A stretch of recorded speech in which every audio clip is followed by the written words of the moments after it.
Hello everyone and welcome to Seekho Sikhao series part 15. My name is Kajal and you are watching me on Learn, Teach and Grow. तो आज भी हम cover करेंगे कुछ basic and important words, ऐसे words इनका बिना use किए हम डेली लाइफ में इंग्लिश बोल ही नहीं सकते। अगर आप एक बिगिनर हैं और फर्स्ट टाइम आपने मेरे वीडियो पर क्लिक किया है तो मैं आपको बता दूं कि मैंने एक बेसिक इंग्लिश सीरीज़ की शुरुआत की है और ये है इस सीरीज़ का 15 पार्ट। अगर आपने इस सीरीज़ के फर्स्ट टू 14 पार्ट्स नहीं देखे हैं तो आप उन्हें भी ज़रूर देख लीजिएगा।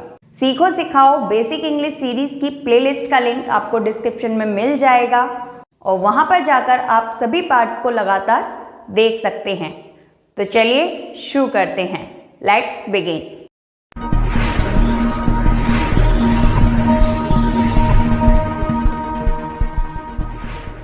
फर्स्ट वर्ड है BECAUSE।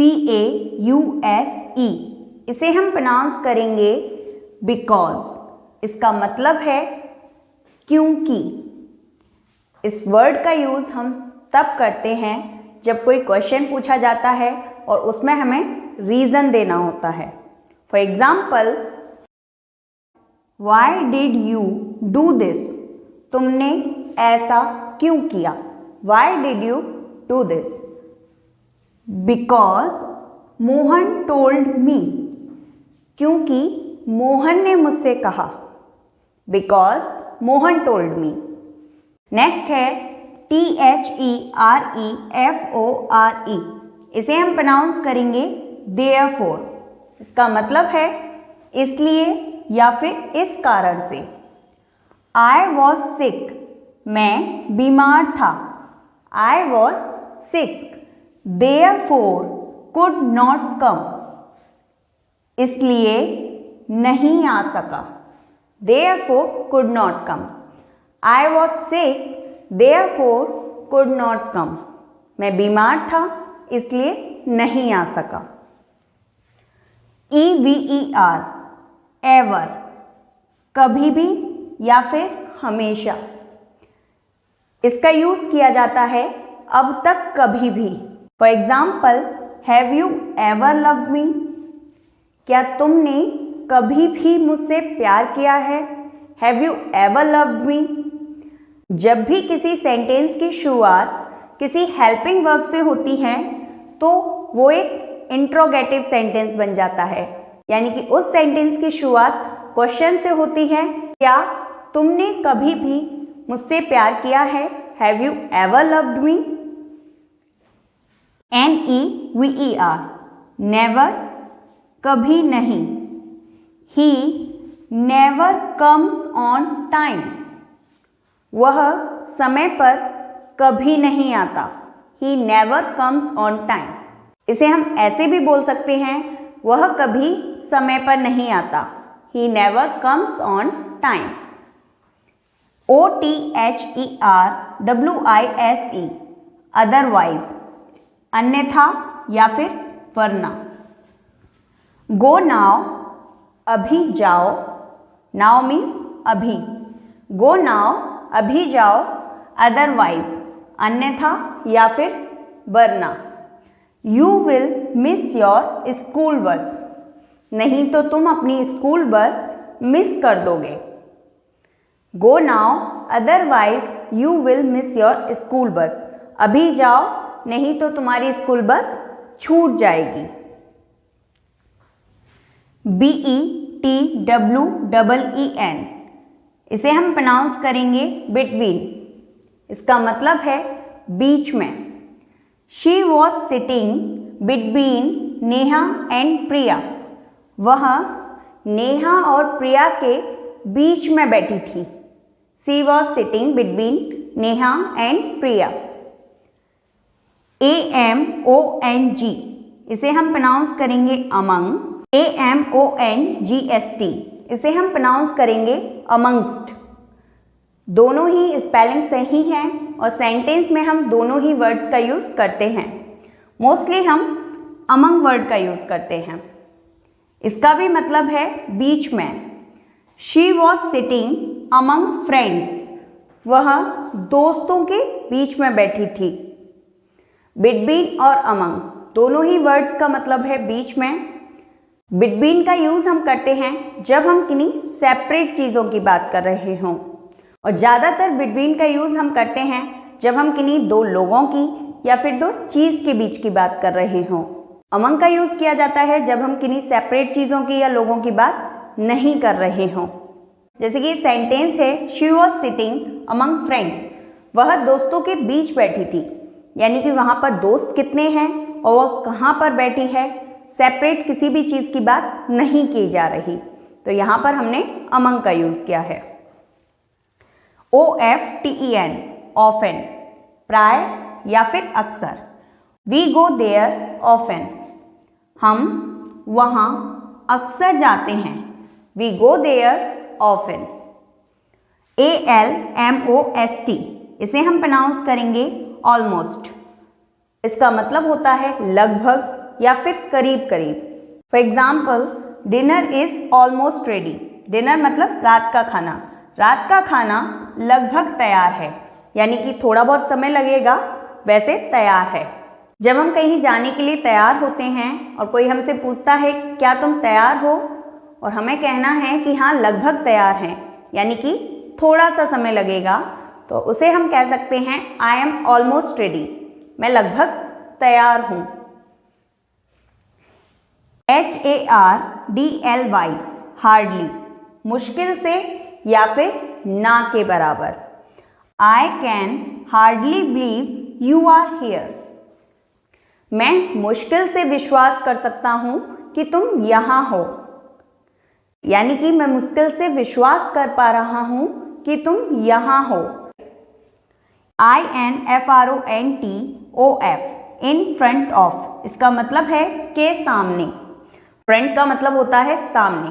सेंटेंस में इसका यूज हम इस तरह से करते हैं, in front of. He parked the car in front of the house, उसने कार घर के सामने खड़ी कर दी। He parked the car in front of the house, उसने कार घर के सामने पार्क कर दी। BEHIND, behind, पीछे।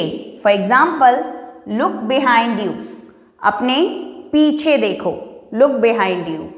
हम कह सकते हैं the board is behind me, board मेरे पीछे है, the board is behind me. Next है BESIDE, इसे हम प्रोनाउंस करेंगे बिसाइड। इसका मतलब है बगल में या फिर पास में। सिट बिसाइड मी, मेरे बगल में बैठो, यानी कि मेरे पास में बैठो। अगर मैं इस तरह से खड़ी हूं तो मैं कह सकती हूं the board is beside me, board मेरे बगल में है, the board is beside me. Next है BESIDES, बिसाइड्स। ज़्यादातर वर्ड में जब हम एस या ES लगाते हैं तो वो उस वर्ड की प्लूरल फॉर्म बन जाती है, लेकिन यहाँ पर ये बिसाइड की प्लूरल फॉर्म नहीं है। बिसाइड्स अलग वर्ड है और इसका मतलब है के अलावा। She has no friends besides me, उसका मेरे अलावा कोई दोस्त नहीं है। She has no friends besides me. HERE, इसे हम प्रोनाउंस करेंगे हियर, यानी कि यहाँ। I am here to help you, मैं यहाँ आपकी मदद के लिए हूँ। I am here to help you. इसके अलावा हियर के और भी यूज़ हैं। Here you are, here you go, ये दोनों फ्रेज हैं और इनका मतलब होता है ये लीजिए। जब आप किसी को कुछ देते हैं तो बोलते हैं ये लीजिए, तो वहाँ पर आप हियर यू आर और हियर यू गो, इन दोनों ही फ्रेज का यूज़ कर सकते हैं ये बोलने के लिए ये लीजिए। नेक्स्ट है THERE, इसे हम प्रोनाउंस करेंगे देयर और इसका मतलब होता है वहाँ। I wanted to go there, मैं वहाँ जाना चाहता था। I wanted to go there. इसके अलावा देयर यू आर, इसका यूज भी हम here you are, here you go की तरह करते हैं। तो ये 4 फ्रेज हैं जिनका यूज हम ये लीजिए ये बोलने के लिए करते हैं। Here you are, here you go, there you are, there you go. इसके अलावा देयर का यूज हम ऐसे सेंटेंसेस में भी करते हैं जहां पर सब्जेक्ट नहीं होता। फॉर एग्जाम्पल, अगर हमें बोलना है एक राजा था, तो अ किंग वॉज, इसे हम इस तरह से नहीं बोल सकते। इस सेंटेंस में हम देयर का यूज करेंगे। देयर वॉज ए किंग, एक राजा था। तो देयर का यूज एज अ सब्जेक्ट भी किया जाता है। OFCOURSE, इसे हम प्रोनाउंस करेंगे ऑफ कोर्स। इसका मतलब होता है जरूर या फिर बिल्कुल। फॉर एग्जाम्पल, अगर कोई आपसे पूछता है can I use your laptop please, क्या मैं आपका लैपटॉप यूज कर सकता हूं, तो आप बोल सकते हैं यस ऑफ कोर्स, हाँ जरूर या फिर हाँ बिल्कुल, yes of course. USUALLY, usually, आमतौर पर। I usually get up around 6 o'clock, मैं आमतौर पर लगभग 6 बजे उठता हूँ। I usually get up around 6 o'clock। OCCASIONALLY, इसे हम प्रोनाउंस करेंगे ओकेजनली। इसका मतलब है कभी कभी या फिर कभी कभार। आई मीट हिम ओकेजनली, मैं उससे कभी कभी मिलता हूं। I meet him occasionally. अब ये जो वर्ड्स हैं इनका यूज हम किसी जगह के, किसी चीज के या फिर किसी इंसान के बारे में बात करने के लिए करते हैं। इनका यूज हम करते हैं किसी जगह के बारे में बात करने के लिए, यानी कि प्लेस। इनका यूज हम करते हैं किसी वस्तु के बारे में बताने के लिए, थिंग। और इनका यूज हम करते हैं किसी पर्सन के बारे में बात करने के लिए। फर्स्ट है ANYWHERE, एनीवेयर। इसका मतलब है कहीं। आई can't find my keys anywhere, मुझे अपनी चाबियां कहीं नहीं मिल रही। आई can't find my keys anywhere. Next है SOMEWHERE, समवेयर, कहीं। I have seen you somewhere before, मैंने पहले आपको कहीं देखा है। I have seen you somewhere before. Anywhere और समवेयर दोनों का ही मतलब है कहीं। तो एनीवेयर का यूज हम करते हैं नेगेटिव सेंटेंस में, यानी कि जिस सेंटेंस में नहीं आता है, या फिर इंट्रोगेटिव सेंटेंस में, जिस सेंटेंस में कोई क्वेश्चन पूछा जाता है। और समवेयर का यूज हम करते हैं पॉजिटिव सेंटेंस में। EVERYWHERE, एवरीवेयर, हर जगह। आई have looked everywhere but I can't find my wallet, मैंने हर जगह देखा लेकिन मुझे मेरा वॉलेट नहीं मिला। I have looked everywhere but I can't find my wallet. NOWHERE, nowhere, कहीं नहीं। I have nowhere to stay, मेरे पास रहने के लिए कोई जगह नहीं है। या फिर आप कह सकते हैं मेरे पास रहने के लिए कहीं जगह नहीं है। I have nowhere to stay. Next है ANYTHING, एनीथिंग, कुछ। डिड यू हियर एनीथिंग, क्या तुमने कुछ सुना? Did you hear anything. SOMETHING, इसे हम प्रोनाउंस करेंगे समथिंग, कुछ। आई हैव गॉट समथिंग, मुझे कुछ मिला है। I have got something. Anything और समथिंग, इनका भी यूज इसी तरह से किया जाता है जैसे कि हम एनीवेयर और समवेयर का करते हैं। इंट्रोगेटिव सेंटेंस और नेगेटिव सेंटेंस में हम एनीथिंग का यूज करते हैं और पॉजिटिव सेंटेंस में हम समथिंग का यूज करते हैं। EVERYTHING, एवरीथिंग, यानी कि सब कुछ। इज एवरीथिंग ओके, क्या सब कुछ ठीक है? Is everything okay. NOTHING, इसे हम प्रोनाउंस करेंगे नथिंग, कुछ नहीं। आई हैव नथिंग टू से, मेरे पास कहने के लिए कुछ नहीं है। आई हैव नथिंग टू से। ANYBODY, एनीबडी, ANYONE, एनीवन, इन दोनों ही वर्ड्स का यूज हम सेंटेंस में कर सकते हैं। इनका मतलब है कोई या फिर किसी। इज एनीवन हियर, क्या यहाँ कोई है? इसे हम ऐसे भी बोल सकते हैं, इज एनीबडी हियर, क्या यहाँ कोई है? इज एनीबडी लिसनिंग, क्या कोई सुन रहा है? या फिर इज एनीवन लिसनिंग, क्या कोई सुन रहा है? SOMEBODY, somebody, SOMEONE, someone, कोई या किसी। Someone is at the door, दरवाजे पर कोई है।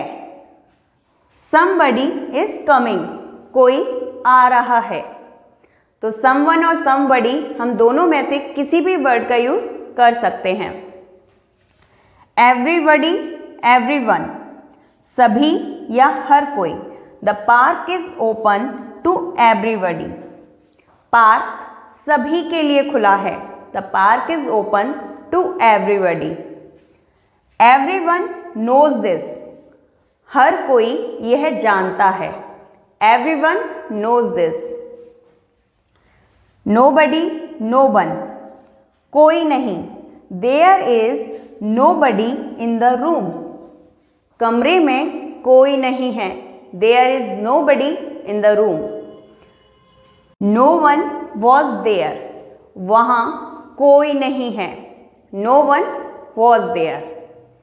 Alright guys, that's all for today. I hope कि ये वीडियो आपके लिए हेल्पफुल रहा होगा और आज आपने क्या नया सीखा मुझे कमेंट में लिखकर ज़रूर बताइएगा। वीडियो पसंद आया हो तो लाइक और शेयर ज़रूर कीजिएगा। अगर आप मेरे चैनल पर नए हैं तो चैनल को सब्सक्राइब कीजिएगा और साथ ही साथ आने वाले बेल आइकन को प्रेस करके ऑल नोटिफिकेशन ऑन कीजिएगा, जिससे कि मेरे आने वाले सभी वीडियोस के नोटिफिकेशन आपको टाइम पर मिल सकें। मिलती हूँ आपसे अपनी नेक्स्ट वीडियो में। Thank you so much everyone. Thanks for watching.